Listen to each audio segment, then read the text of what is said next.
I've been putting off making this first video for a long time, probably a couple months now. And I've been putting it off because I'm scared. I'm scared to be vulnerable and honest in the ways that I would like this project to be. And what I want to talk to you about is what it means to me to be white, and what it means to have privilege as a white person, even though there are other aspects of my identity where I may be less privileged than, for instance, a white man. And I really want to talk about this in the context of the situation we find ourselves in this moment in history in the United States. We are in a time of intense conflict, more than conflict, just destruction, hatred, violence, the just bullying of people who don't hold the kinds of views that that the highest officials in the land hold. And it's tempting as a white person, for me, as somebody who has not been through this kind of moment where I've felt under threat by the federal government. It's very tempting to fall into a kind of hopelessness or despair and powerlessness. And I think for me,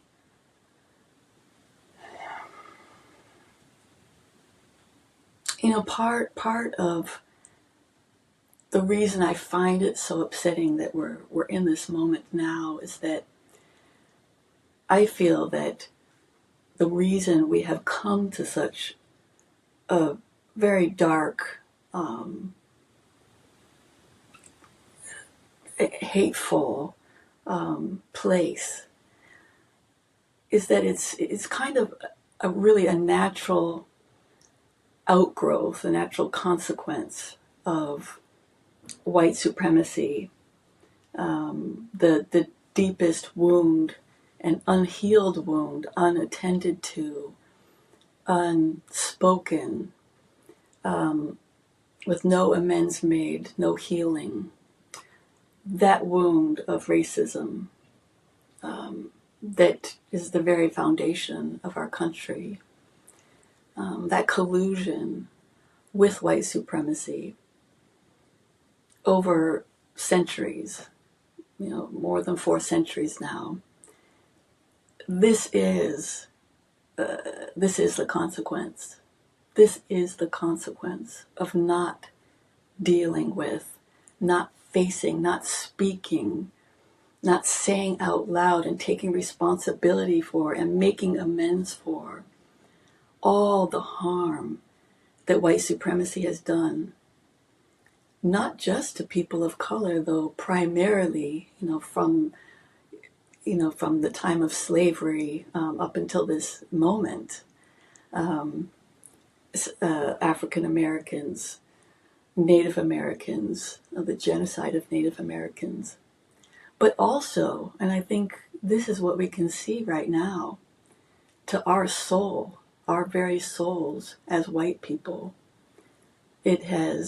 White supremacy has dehumanized us. It's taken parts of our full humanity, and I feel it in myself. I don't want to get away from trying to speak for us because I'm just one white person. But I do feel that, the ways that white supremacy and racism have taken my full humanity away, and I'm not okay with it. I'm not okay with it. And at the same time, I collude with it, whether or not I want to, whether or not I intend to. I was born into it, into this racial hierarchy where, by the virtue of the color of my skin, I'm at the top of the hierarchy. And so really this is the consequence.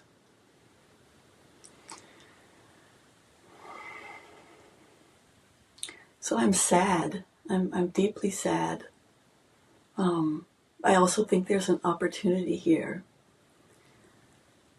Usually, when this kind of thing happens in the government and we get a new administration, after any tiny bit of progress in terms of racial equality or any kind of civil rights, there's always been that backlash. But I think this might be the first time that white people are also feeling the pain, perhaps white women in particular. But I think, because of all the federal employees who are also feeling the pain, I am also hearing that from white men as well. So I think we have an opportunity here as white people to begin, and I know many of us have begun this journey of really starting to speak this invisible force of whiteness and white supremacy. The very power of white supremacy is in its invisibility. It is so much part of the water we swim in, the air we breathe, that it's very hard for white people to see it and to believe it. I know in my own journey, it's been years long, more than a decade that I've been on this journey of discovering my own white racial identity and, what does it mean to be white? How the historical context of whiteness, how was this racial divide created? Was it, and is it maintained? And there have been many times it's been very slippery. I feel like I can see it. I feel like I can touch it. I know what it feels like. This whiteness, the internalized racism, the internalized superiority that comes with growing up in this country as a white person. And then there are times when it just is very slippery. I can't put my finger in it. I think, am I making this up? That's the power. That's the power of whiteness, of white supremacy. It's so powerful that it's hard when you're part of it to see it, to name it, to feel it. Feeling it is painful. When I say it, I mean really understanding, in the historical context, in a personal, social context, right in this moment, all of, not just that I benefit, but what it means to benefit from the color of my skin is also that those advantages are at the expense of people who do not have my color of skin. And that really allowing that knowledge, that reality, and that experience in, really laying it into my heart, to my mind, to my body, it's very painful. At the same time, it's a beginning. I'm on a beginning. Even after almost 2 decades, I'm still at the beginning of this journey. It's a journey I feel passionate about. It's a journey I want to invite other white folks on. Perhaps you're already on the journey. Perhaps you woke up and saw the video of George Floyd, his life being snuffed out. Perhaps you saw that and that was your first time as a white person really, understanding or feeling, maybe not understanding it, maybe just feeling the injustice that exists in our country. Or perhaps you saw, maybe your moment of waking up was Rodney King, when the white police officers who we all saw on video brutally beat him when they were exonerated. There have been many moments throughout history when some of us white folks may have woken up, or begun to wake up. I know for some of us, and definitely for me, there's a huge tendency, a strong tendency to go back to sleep.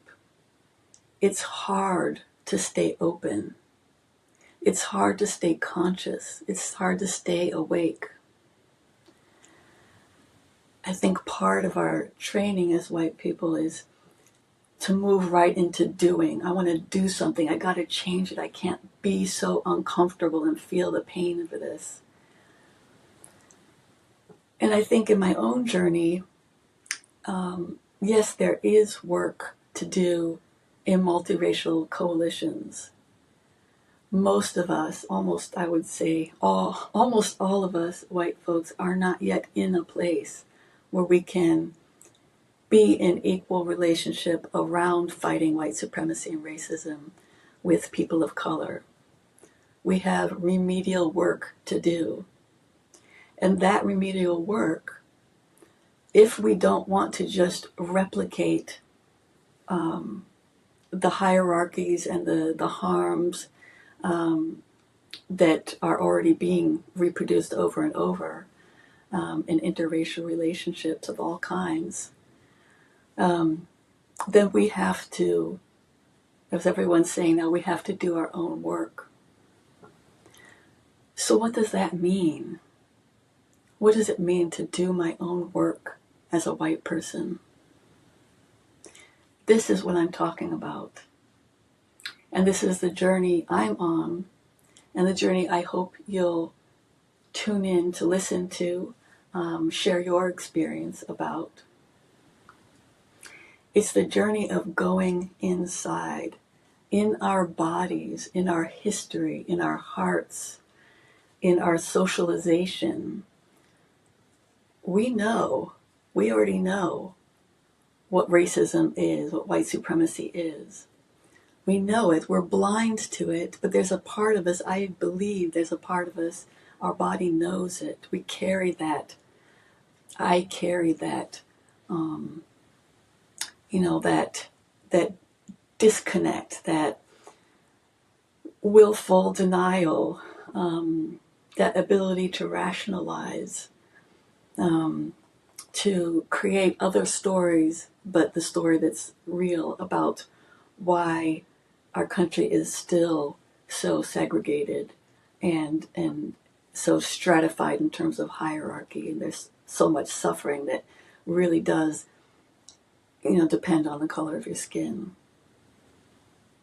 I believe we have this knowledge in our own bodies, and we can excavate, and I think it's our moral, ethical imperative to excavate with compassion, with love, because this journey needs gentleness. As a white person, I didn't choose to be born into this hierarchical caste system, as Isabella Allende calls it. Isabel Wilkerson, I didn't choose to be born into this this caste system. But I am born, and I do benefit, and I do collude with it in myriad ways, small and large. And so, with compassion is what I'm learning. You may hear anger in my voice. I don't want it to come across as anger. I like it. I like it you to receive it as passion. I feel passion. I feel fierce. But I want to fill my heart with love and compassion, because I believe, that is who I am, and that is who so many of us really are at core. I believe we are made of love, and that we can be compassionate. And I think it does take work on our parts, because we have deeply, deeply entrenched socialization, racial socialization that numbs us to the pain that we may, unintentionally and sometimes intentionally inflict on people of color. So I feel like I've gone in a lot of different directions here. I hope you've been able to stick with me. I may do this again just to get a better flow. But I hope that you will join me on this journey. We can be each other's teachers. This is a journey that's best made with other white people. It's hard to see our blind spots. It's sometimes a little easier to see somebody else's. And I guess one other thing I do want to say is that I feel very fortunate, very privileged, because I am married to a Black woman. We've been married for 17 years. And it's really most of my education on my own racial identity as a white person has come about because of our conversations, our fights, our listening sessions, things that she has brought to my attention that I've witnessed in her presence, walking side by side, seeing the different responses that we would each get in public spaces. A lot of this I would not have experienced were I not married to a Black person. And so I feel like I'm, she has loved me enough and had enough gentleness and compassion herself for my very slow process of waking up, that I've been able to really be honest in a safe way, to really have honest conversations with her, and to feel that I'm still loved, which is sometimes hard, because there are times, when I'm able to see my behavior and see the harm I've caused, sometimes with her, but when I see it with her, I start to notice it everywhere else, the ways I interact with people of color, particularly Black people. It is different. It is different. I just feel very fortunate that she has loved me through,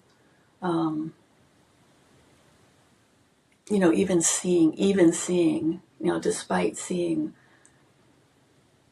my internalized superiority, racism, the ways I have dismissed her, minimized, not believed. And so I feel like I'm in a unique position, and probably many of you are as well, to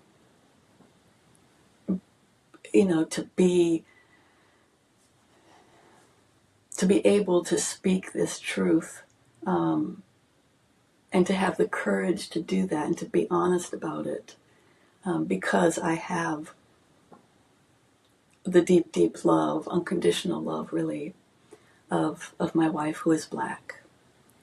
So thank you for listening, and I hope you will tune in. My intention is to offer one of these videos once a week, but it may take me a little while to get going. If you enjoy it, please feel free to subscribe, or you can email me, and I'll put you on a list to receive updates when they come out. And I really want to hear from you. I want to hear your particular struggles and also your joys. What does it feel like to be able, your moments of being able to interrupt racism, of being able to speak up when you see something happening, being able to take the white person aside who's making a racist statement or performing some kind of microaggression. How do you do that? I want to hear about all of it. Thank you for listening. I'm Yael Bat-Shimon.